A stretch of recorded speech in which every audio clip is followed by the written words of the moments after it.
Hello, my name is Bram. Today I'm going to be doing a repair on this Suba Xtreme alloy bash plate, lower plate from a Subaru Forester. Has a pretty substantial crack running along this side here and it's got a few dents and knocks on it. But I think we're going to be focusing primarily on this crack. I'm using the TIG machine over here to weld it up. But before I can do that, we have to first clean the area down, or might as well clean the whole thing, get all the greases and oils off it as best I can. And I'm going to try and straighten the crack so the gap's closed up. Prepare the joint for welding, weld it, and I may even put a patch over it depending on how it goes with the weld. I hope you enjoy it. It's my first time welding aluminium. I've done a bit of research on it and I'm pretty confident I can do it. I suppose we'll find out. Okay, so the first step is going to be cleaning the aluminium down. Can't really weld TIG on dirty metal, especially cast. I will be using just some degreaser first and some water, a bit of manual scrubbing to get rid of it, and then I'll use some solvents to give it a final clean after that.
Okay, now that I've degreased the bulk of the dirt off the under panel, I can clean it a bit better with some solvents.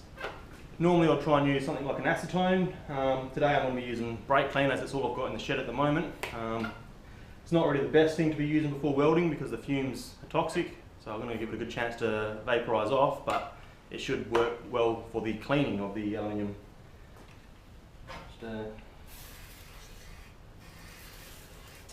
Also going to be using a stainless steel wire brush just to rough it up.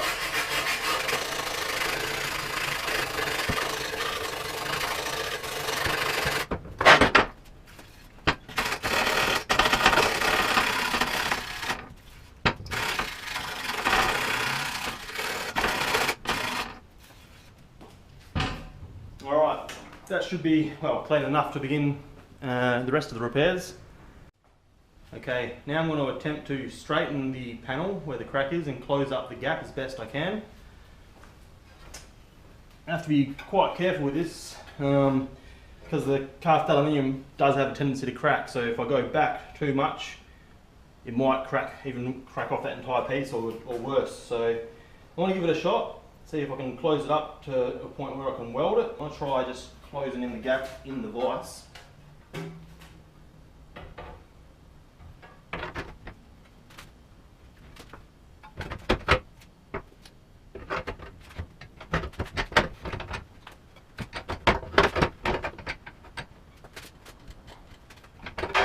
Alright, that's not really working too well.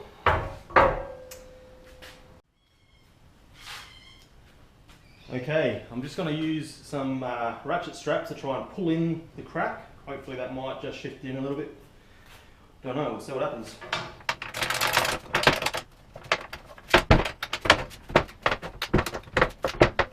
Well, it is closing it in, but I don't think it's going to put enough force on there to really get it right in there.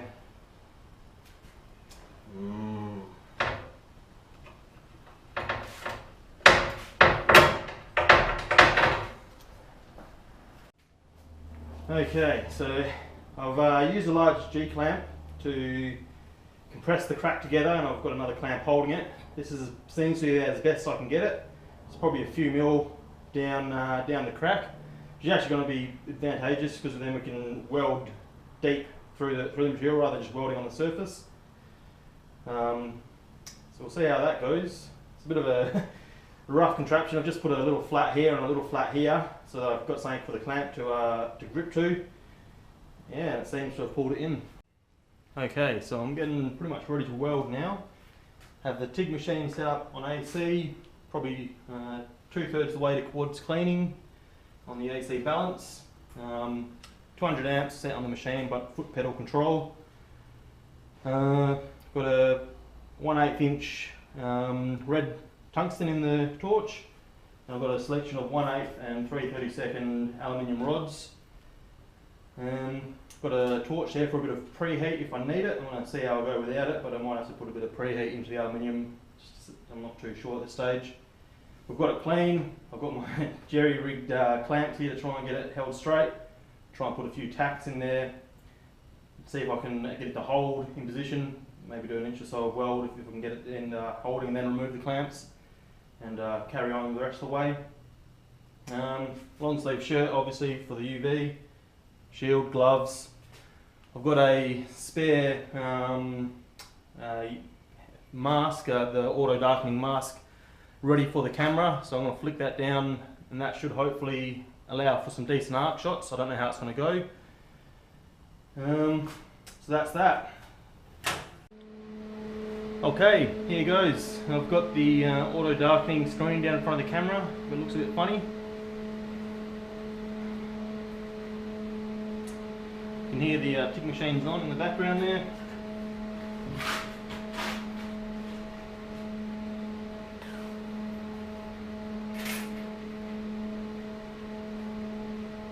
Here we go.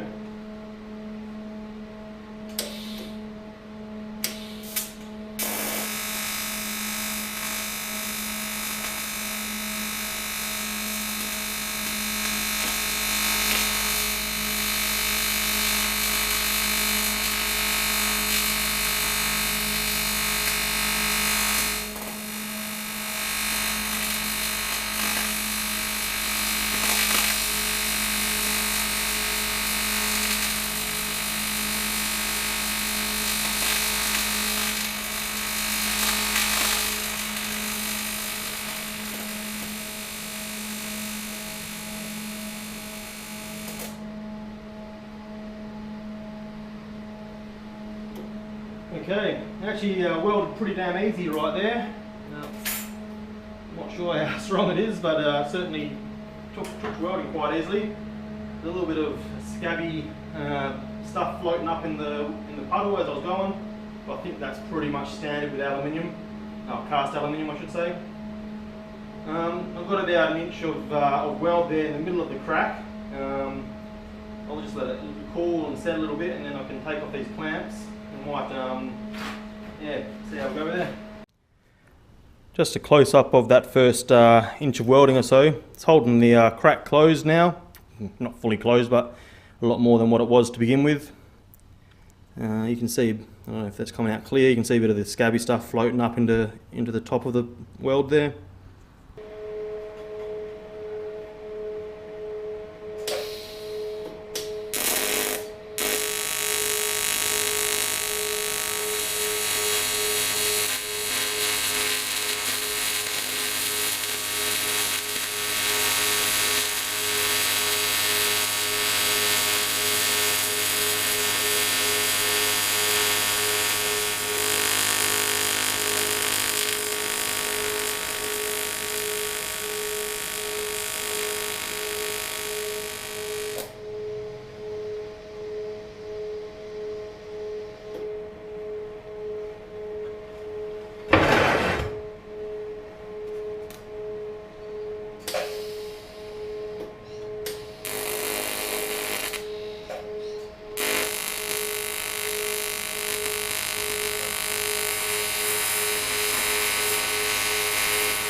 last bit of the crack is probably a bit of a large gap to try and fill. I might see if I can just kick that little kink over and have another shot at it. Okay, this is the bottom side, the back side of the weld. As you can see, it's not quite as pretty as the front side. I think I'm going to go over it again and try and re-weld it, same as I did on the other side. I might grind off this bit of shit hanging out the bottom here and see if I can smooth over that area. Okay, just smoothed off some of those big dags with a bit of flat wheel on the grinder. What I might do is weld over it now. I might go down to a smaller rod. I don't know if as near as big a crack to actually fill, so I don't need as large a rod. It's more just to melt in those two halves and smooth over the area. Bear in mind, I'm not a professional welder. This is my first go on cast, and yeah, could totally be wrong. It's just how I'm doing it. So we'll get our shield down again. Smaller rod.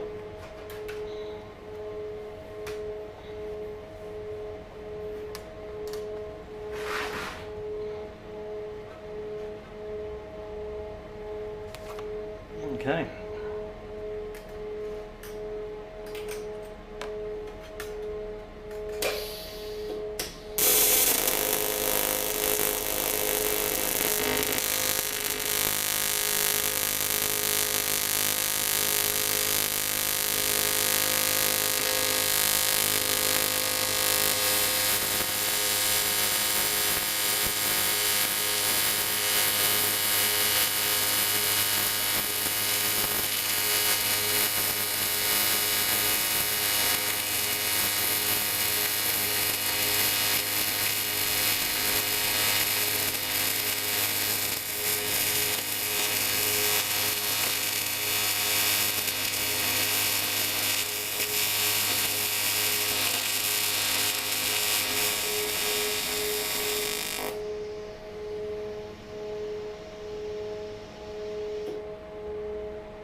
Okay, small little torch is starting to get a bit hot to hold. I think I'll stop there. Let's flip up our shield. You can see got about half the way through it. Just putting in heat and just melting those cracks together basically, and a bit of filler on top to facilitate it. Might go get a drink, it's pretty hot in here at the moment.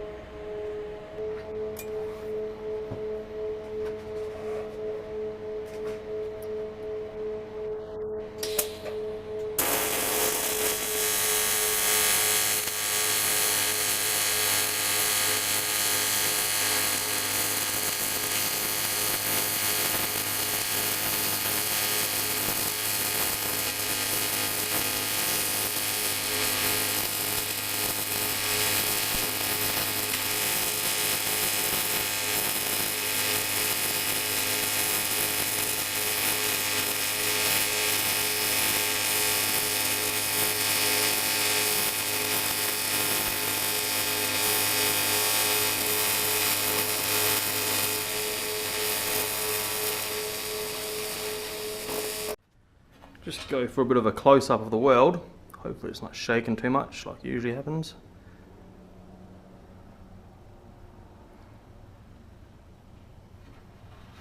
Flip her over. Have a look at the first side that I did.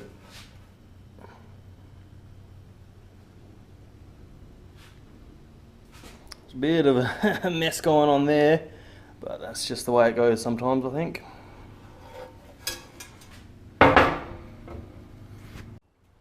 Alright, so I should have looked at this a bit more closely, but now that I've cleaned it up and finished welding that big crack, I've noticed a few other cracks on it. So this reinforcing rib that's built into the cast pattern, we've got a crack forming right there, and I don't know if you can see the other one. So the first one, the second one, there's another crack forming right there. It's almost like that thing has been pushed up, or the whole thing's wanted to crack there. That one actually almost goes all the way through the entire reinforcement. That one's just sort of halfway through.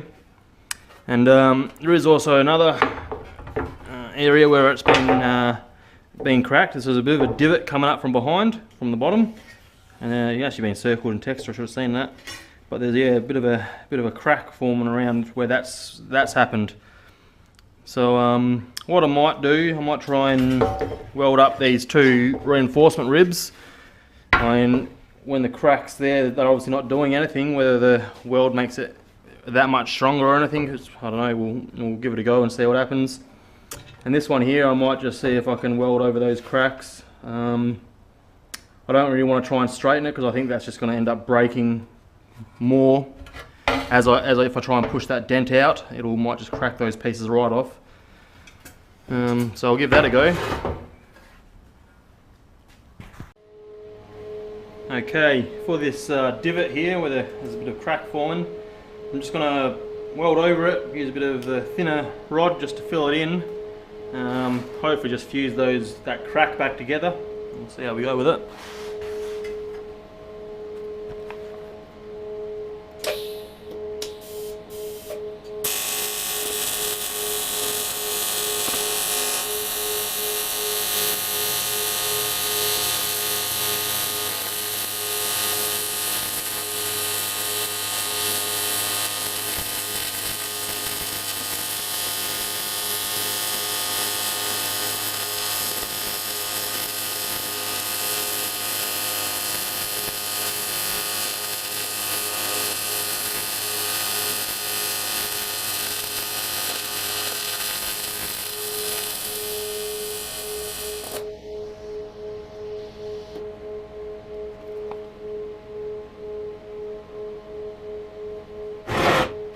Get going on this reinforcing rib as well.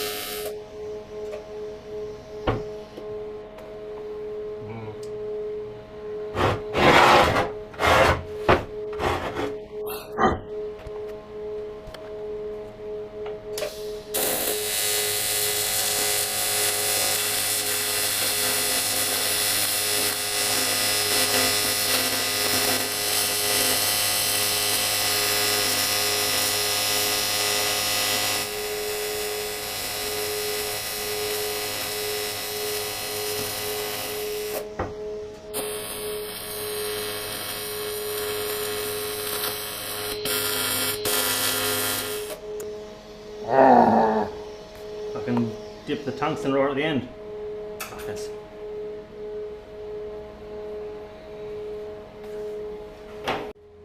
Okay, so I've just realised I've done the last section of video without the shield down while I was welding, so you might not be able to see anything on the camera now. Maybe you can, I don't know. We'll see what happens when I come to editing. And I'll flick the shield down again anyways. Hopefully the camera's not fucked. We'll find out. So for this last one, I'm going for a little bit more stick out on the tungsten as well. Not that much. Only because I was having a bit of trouble getting down into the corners, the bottom of the joint down there. So try about that, and maybe as I get to the top I might readjust it and shorten it down a bit. Here goes.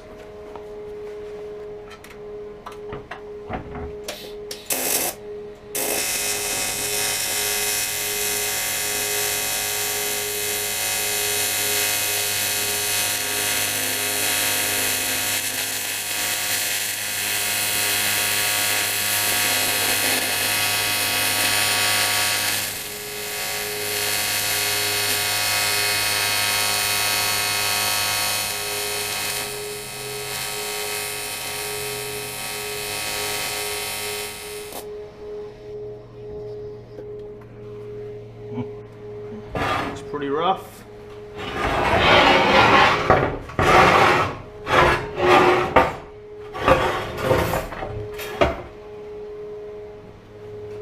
On the home stretch now anyways. Last one.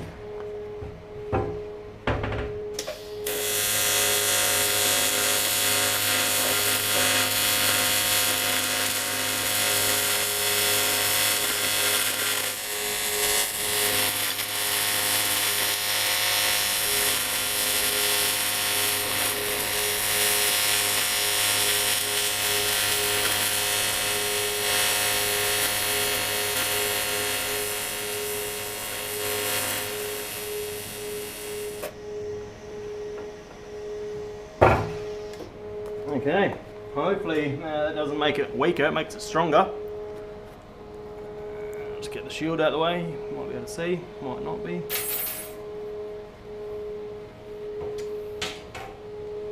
So there we have it, weld repair to a Suba Xtreme bash plate. I don't know why I call it a bash plate, because it doesn't take that much bashing before it breaks. But anyway.